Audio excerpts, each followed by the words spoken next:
الشيطان الرجيم بسم الله الرحمن الرحيم يا أيها المزمل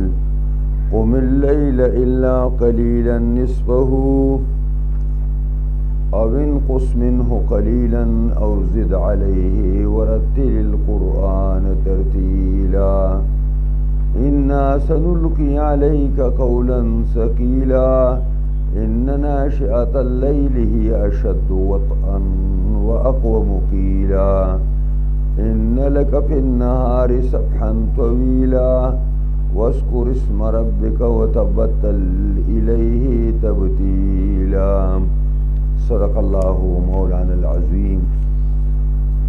سورہ مزمل شروع کو نو دا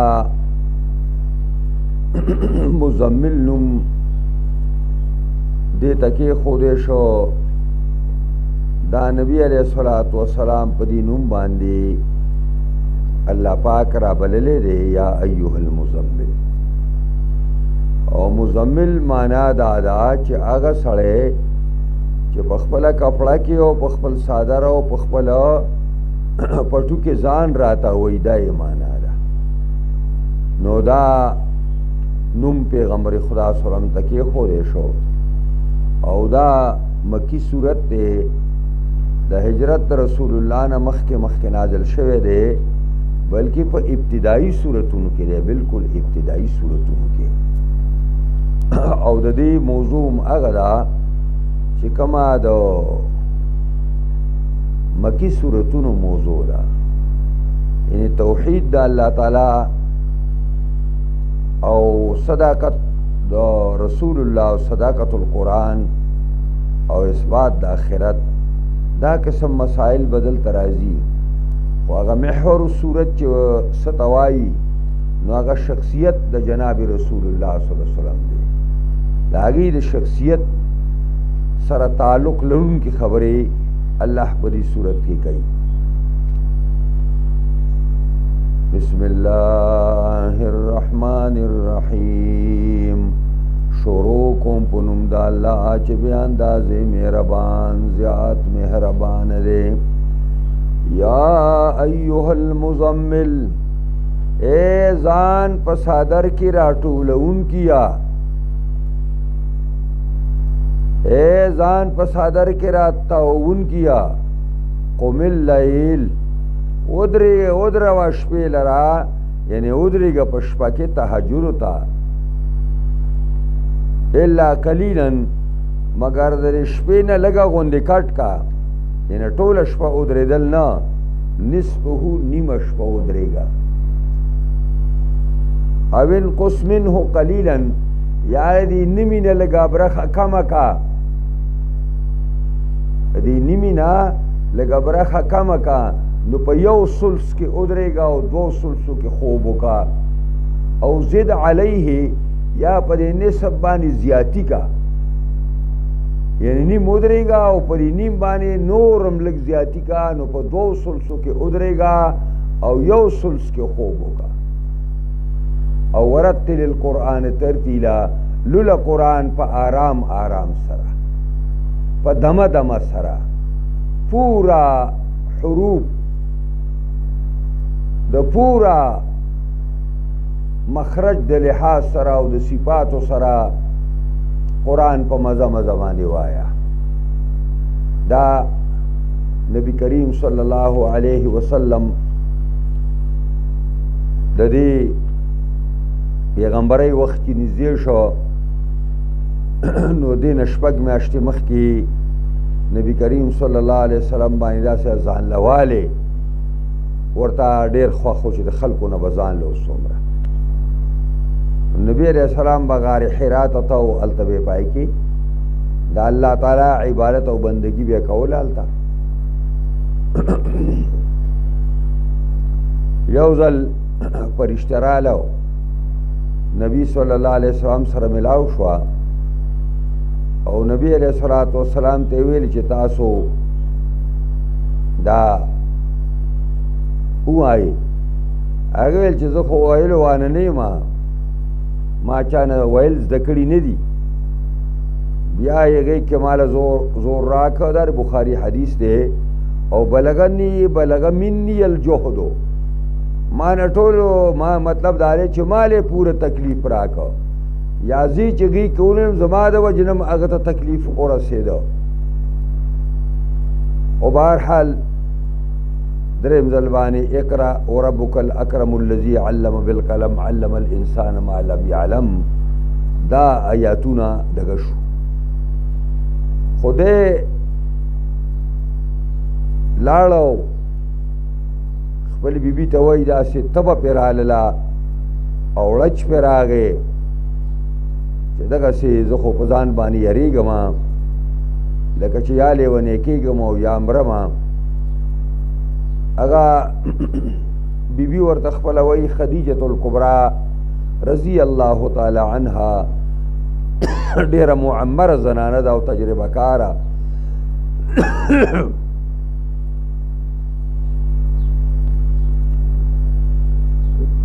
نبی صلی الله علیه وسلم ته وایي چې ستا غوندې انسان الله نه لیونی کوي او نه خرابوي ته خو د کونډو یتیمانو دیکبال کې د چا روزګار نه نو هغه په روزګار باندې اچي او ته صله رحمي او خپلولي پالې او دا ټول هغه اعلی صفتونه دي چې دا په چا کې نو الله تعالی په هغه باندې دا حالت نه راولي چې کوم ستا یاره ده او به ورقه زوی د نوفل دا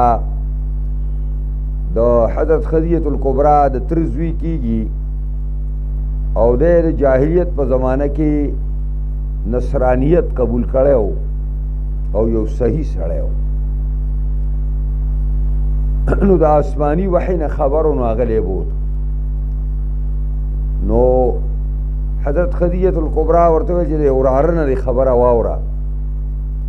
نبی علیہ السلام ورته ټوله خبره وکړه نو هغه ورته ویل چې دا خو هغه ناموس دی یعنی هغه فرشته ده چې کومه به موسی علیه السلام ته راتله او د دې مطلب دا دی چې ته الله پیغمبر سازی او کاش کې چې زه هغه وخت کې ژوندی یم او کاش کې چې زه ښه نوجوان وې او ستا ما پوره مرسته کړې وې او هغه وخت ما ستا مرسته کړې چې کله دا د کلي مکې والا تا شړي دی مکې نه نو نبي علیه السلام ورته ویل چې امخرجیه هم دوی به ما هم شړي ویل او ستا غوندې خبره چا نه ده کړې مګر خلکو د کلي نه شړلی دی بهرحال دا ابتدائی د وحی هغه حالت دی دی چې کور ته لاړه او جبریل سره ملاقات شو نو دا تبه راله نو خپلې بیبي ته وایي چې زمیلوني زمیلوني څادر را باندې راواچوئ څادر را باندې راواچوئ څادر را نه راتاو کوي کپړه را نه راتاو کوي راتلونکي صورت کې هم دغه مسله ده چې دسروني دسروني ما باندې څادر را واچوئ څادر را نه راتاو کوي د سړه لرې تبه پرې راغلې وه د یخنۍ تبه پرې راغلې وه نو یا ایها المزمل اے ځان نه څادر راتاوون کیا یعنی ته دعت او آرام طرف ته متوجه کېږي څادر په ځان باندې راچې تا ته خو ډېر لویه ذمهداري حواله کېږي او هغه ذمہدارۍ کې دا آرام به تا ته نه میلاویږي قم اللیل ادروه شپې لره یعنی په شپې کې ادرېږه د شپې دا ادرېدل یعنی تهجد کول په پیغمبر خدا باندې فرض او ابتدا کې ورسره په امت باندې واجب خودی صورت په آخر کې دا فریضه ختم شو بیا نبی علیہ السلام باندې وجوب پاتې شو او د امت نه هغه وجوب او فریضه ختم شو اوس تهجد په موږ لازم نه دي او فرض نه دي او دا بله دا چې د نیکانو صالحانو لار ده نو بهترین عبادت دی دا لنډه خبره ده بهترین عبادت دی نو نبی علیہ السلام ته الله ویلي چې پورته شه قم اللیل شپه ودروه یعنی په شپه کې ودرېږه الله ته تهجد وکړه نو ټوله شپه الا قلیلا مگر لږ غوندې ته کټ کا او دا نسبهو د دینه بدل دی یعنی معنا دا ده چې نیمه شپه ودرېږه نیمه کې خوب کوه او اوین قص منه یا کم کا د دې نیمې نه نو دا نیم په میان نیم کا اوین قص منه قلیلا د دې نیم نه کټایي وکړه یعنی معنا دا ده په نیمه کې مه ودرېږه په یو ثلث کې ودرېږه او په دوه ثلثینو کې خوب وکړه دا دې خوښه ده چې نیمه شپه ودرېږي او کدارې خوښه ده چې په یو ثلث کې ودرېږي او کدارې او زد علیه یا زیات کا په دې نصف باندې نو دا نصف ثلثینو ته ورسوه دوه برخو ته ورسوه چې ته یو شی درې ډیري کې نو دوه ډیرو ته ورسوه نو دوه شپې عبادت کوه او الله ته ودرېږه او په یوه شپه کې آرام کوه دا هغه صورت دی چې د آخري حصې ابتدایي حصه نسخه کړې ده لکه دلته په پیغمبر خدا باندې او په امت باندې وجوب دی او د دې صورت په آخر کې بیا دا خبره نسخه شوه چې وجوب او فریضه په امت باندې ختم شوه ورتل القرآن ترتیلا او لولا قرآن لرا په آرام آرام سره سوره چې قرآن په آرام آرام باندې وای نو چې کوم د قرآن مقصد دی تدبر او تفکر فی القرآن هغه به کېږي او چې تی داسې وی لکه چې سکا کجوري خولې ته اچې او غاډو کې ایسته غورځې نو بیا د قرآن چې کوم اصل مقصد دی هغه ادا نه شو د دې وجې نه جل قرات چې کومه دی دا نه دی پکار آرام آرام سره په تدبر او تفکر سره ویل د نبی علیہ السلام د قرات تپوس چې شوی په حدیث کې ناغي ورته عمده خبره کړې ده چې نبی علیہ الصلوۃ والسلام به قرآن په آرام آرام باندې ویل هر کلمه به ډکه ډکه ویله روغه روغه به ویله چې حروف ټول پکې آی کې ادا شي او آرام سره دې حده پورې چې په آیات د عذاب باندې به تیر شنو او بدرېده او به ژړل او چې په آیات د رحمت باندې به تیر شنو دعا به وکړه دومره آرام سره به لوستل کول انا سنلقي عليك قولا ثقيلا یقینا انا سنلقي یقینا منگا پیش کو تا در اچو تا در غرزو پتا باندې قولا ثقيلا وینا درنی لرا تا ته وحی کو تا ته قرآن در کو او دا ثقيل په دې معنا باندې چې دا د وزن په لحاظ سره ډېر زیات وزندار دی ډېر وزندار ان ناشئة اللیل یقینا اغا راپورته کېدل د شپې یعنی اغا ساعات او ټیمونه د شپې او پای کې راپورته کېدل هي اشد وطئا دا ډېر مضبوط دی په اعتبار د برابري د خولې د زړه سره د خولې او د زړه لار بالکل په دې وخت کې یو وي شور مغول نه وي بالکل چپ چاپ خلک اوده پروت دی نو په دې وخت کې دا ژبه او دا اړه یو بل سره بالکل مطابقت کی و اقوب کیلا او ډېر درستی درست کون کی دی قیلا وینا لرا یا ډیر دا ساعات اور شپې کې را پورته کېدل اقوم دا ډیر درستی قیلن دا وینا په لحاظ سره ته چې کما تلفظ کوي نو ټوله شپه ښه مزېدار خوب کړی دی نو اوس د قرآن دا الفاظ به په صحیح طریقه باندې ته ادا کوي او دا د شپې عبادت پتا باندې منګه ولې لازم کو ان لک فی النهار سبحا طویلا یقینا ستاره پارا فورس کی یو اوږده لامبو ده سبح لامبو ته وایي او طویله اوږد ته وایي نو ستا دپاره یو اوږده لامبو ده یعنې ستا دپاره یو ډېر لوی شغل دی په ډېرو مصروفیاتو کې ته مصروف یې نو دا شپه داسې ده چې دغه کارونه ټول بند شي نو ته پکې د الله تعالی عبادت کوه واذکر اسم ربک یادوا نوم د خپل پروردګار ذکر ډېر کوه وتبتل الیه تبتیلا او اوشو کوه ځان لره د الله تا ځان شو کوله د دې خلکو نه ځان لشه د مخلوق نه ځان لشه الله ته ځان وربیل کا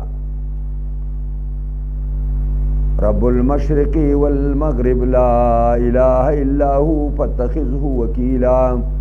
کم الله رب المشرق چې ربو د مشرق دی والمغرب او ربو د مغربم دی لا اله الا هو نشته معبود سوا دنا فاتخذه وکیلا ونیسه عادل را چې کوم دی کارسازو حاج تروا واصبر علی ما یقولون صبر کوه پاږې چې دا مشرکان وایي وهجرهم حجرا جمیلا او پرېږده دوی لره په پرېښودو ښه باندې دا ابتدا کې هم دغه حکم و چې لاس به نه اچوئ د مجرمانو سره خپل کار به کوئ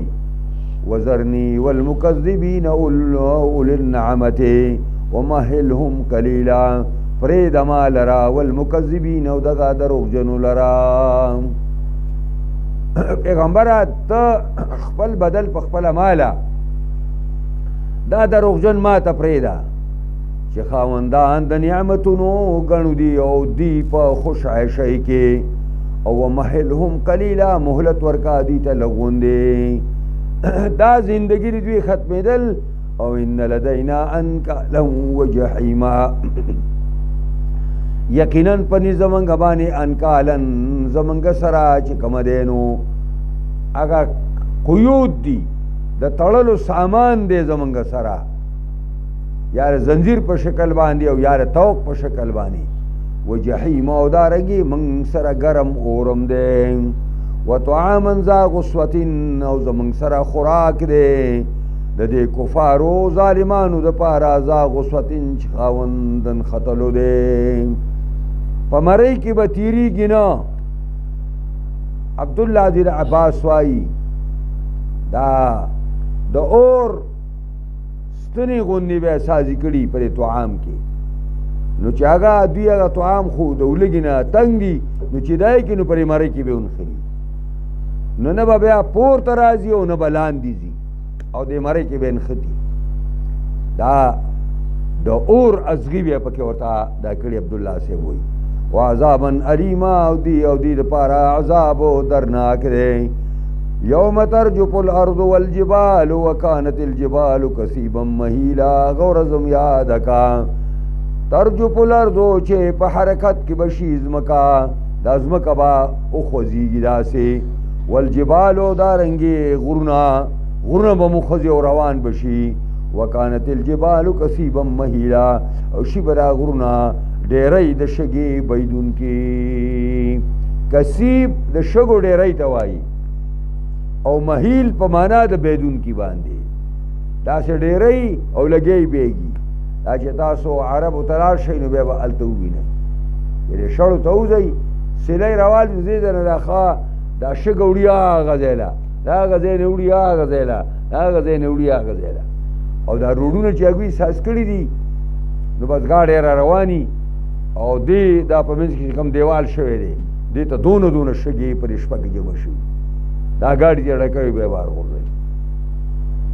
مهیل په معنا د بېدونکي باندې انا ارسلنا الیک رسولا شاهدا علیکم یقینا منګه لېږلې تاسو ته یو پیغمبر لرا شاهدا علیکم گواه به په تاسو باندې هر پیغمبر په خپل امت باندې گواهی کما ارسلنا الی فرعون رسولا لکه څنګه چې لېږلو مونږه فرعون ته یو پیغمبر اے قریشو داسې یو پیغمبر ما تاسو ته راولېږه لکه څنګه چې فرعون ته الله رب العزت یو پیغمبر لېږلی و ما لېږلی و داسې مې تاسو ته هم را لېږلی دی اوس دا ورته وایي چې فرعون عمره خو تاسو زورور نه یئ لیکن هغه فرعون چې کله خپل پیغمبر بې عزتي وکړه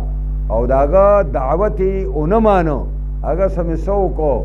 نو قریشو تاسو سره به څه کوم فعصا فرعون الرسوله پس نافرماني وکړه فرعون د خپل پیغمبر موسی علیه السلام فاخذناه اخذا وبیلا ونیودله منګه په نیولو چتو سره په ډېرو چتو نیولو سره منګه ونیو سختو نیولو سره او هغه سخت نیول دا دي چې سره د کچه بچه نه په بحر قلزم کې الله تعالی ډوب کړو فکیف تتقون ان کفرتم یوما یجعل الولدان نشیبا السماء منفطر به كان وعده مفعولا فكيف تتقون سرنگ با تاسو یریږئ فكيف تتقون يوما يجعل الولدان شيبا سرنگ با تاسو ځان بچ کئ د هغې ورځې نه چې وبګرځئ دا ورځ وړو لره بوډاګان د دغې ورځې د افت نه به تاسو څنګه بچ شئ ان کفرتم که تاسو نن په دنیا کې کفر کوئ پرې ځان باندې پرې ځای پوهې کوئ فکیف تتقون یوما یجعل الولدان شیبا څرنګې به د هغې ورځې د افتونو نه ځان بچ کوي چې وبګرځئ وړو لره بوډاګان د حول او هیبت د وجې نه ان کفرتم که نن تاسو په دنیا کې کفر کوئ السماء منفطر به اسمان براشلیدونکې په دې ورځ باندې د اسمان به راوشلیږي کان وعده مفعولا دا وعده د الله کړی شوې داسې خبره نه ده ان هذه تذکره دا قرآن یو وعظ او نصیحت دی فمن شاء اتخذ الى ربه سبیلا و د چا خوښه شي ونیسي خپل رب ته لار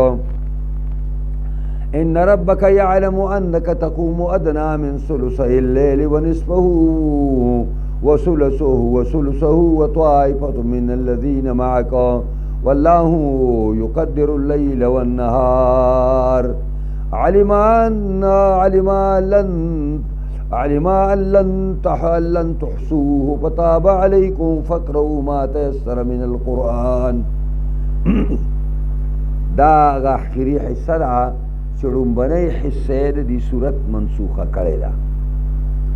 وای الله ان ربک یقینا ربستا یعلم پویږي چې انک تقوم ادنا ته ادریږي کم د دوه حصو د شپې نه ادنا تقوم ادنا نږدې هغه دوه حصو د شپې ته ونصفه او کلا ادریږي نیمه شپه وثلثه او کله اوسېږي په درېیمه حصه د شپه کې ودرېږي او یوازې ته نه یي وطائفة من الذین معک یو جماعت د ملګرو هغو نه چې تا سره دي او دا څنګه مونږه د دوو ثلثو نه کم یا نصف او یا ثلث ودرېږو والله یقدر اللیل والنهار الله اندازه کوي شپې او ورځې لره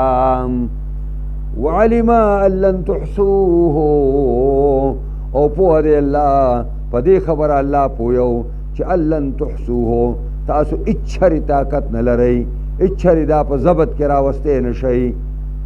دا سر ته نه شئ رسولی چې تاسو دوه حصې د شپې ودرېږئ یا نیمه شپه ودرېږئ یا سلس درېږئ فتاب علیکم الله ورباندې قبول د توبې کو دا حکم واپس کړلو نو چې دا حکم واپس شو نو فقرؤوا ما تیسر من القرآن پس لولئ هغه چې تاسو ته آسان وي د قرآن نه دا هغه آیات دی چې قرآن په مانځه کې قرات فرض دی نو دا هغه آیات دی په دلیل کې فقرؤوا ما تیسر من القرآن او دا ځان له بیا خبره ده چې فاتحه ویل څنګه دي علما نو دین معنا دا ده چې قرآن هغه حصه وایي چې تاسو ته آساني نو کله شپې را پاسئ نو په داسې انداز باندې تاسو کوئ چې تاسو ته په هغې باندې ضرر نه رسېږي علمان سیکون منکم مرضوا اوس دا حکم ولې واپس شو دا فریضه ده امت نه د تهجد ولې رفع شو پورته شوه نو د هغې درې وجې قرآن وی علمان سیکون منکم مرضوا پویه والله په دې خبره چې زر دا چې موجودېږي به ستاسو نه بیماران به ستاسو نه موجودېږي یعنې په تاسو کې به بیماران وي نو اوس بیمار سړی خو د شپې نشي را پاسېدی او خو تهجد نشي کولی واخرون یضربون فی الارض او نور کسان به ستاسو نه چې سفرې به کوي په ځمکه کې یبتغون من فضل الله غواړي به د مهربانۍ د الله نه په تجارتونو پسې به تلي په حلال روزۍ ګټلو پسې به نورو ملکونو ته تلي مزدورۍ به کوي دیاړۍ به کوي هغې ته هم ټوله شپه ودرېدل یا دوه حصې ودرېدل دا ګران ځکه دا حکم منسوخ شو او درېم واخرون یقاتلون فی سبیل الله درېم به تاسو کې داسې یو ډله هم ده چې جنګېږي د الله د دین د غلبې لپاره یعنې مجاهدین دي نو مجاهد چې ټوله ورځ جګړې وکړي او بیا د شپې دوه حصو کې ودرېږي نو سهار له به د کفارو سره جګړه څنګه کوي نو دا درې عذرونه قرآن پیش کړه چې دا حکم ځکه بدل شه چې درې عذر و تاسو ته او بیا یې دا خبره مقرر وکړه چې فقرؤوا ما تیسر منه لولئ هغه چې تاسو ته اساني د قرآن نه بس مختصر چې یو آیات اوږد وي یا درې آیاتونه واړئ نو مونځ پې کېږي واقیموا الصلاة وآتوا الزکاة واقرضوا الله قرضا حسنا ودروئ مانځه لره ورکوئ زکات لره واقرضوا الله قرضا حسنا ورکوئ الله ته قرض ښه قرضې ته وایي چې پکې ځباتنه نه وي نو معنا دا ده چې د الله په لار کې ورکړو کوي او قرض یې الله له ورکوي سورې حدید کې ویلې زما دی تاسو مې خلیفګان کړي یئ او زه درنه اوس هسې نه غواړم بلکې تاسو نه قرض غواړم راکړه وما تقدموا لانفسکم من خیر هغه چې تاسو وړاندې کوئ د خپلو ځانونو لپاره من خیر څه خیر لره پټ پټ عبادتونه کوئ ورکړه کوئ د نیکۍ کارونه کوئ تجدوه وبمومئ بدلې د دې لره عند الله په نزد الله باندې هو خیر دا الله ډېر غوره دی و اعظم اجرا او دا الله ډېر لوی دی په اعتبار د مزدورۍ ورکولو سره واستغفر الله بخنه غواړئ د الله نه ان الله غفور رحیم یقینا الله بخونکی مهربان دی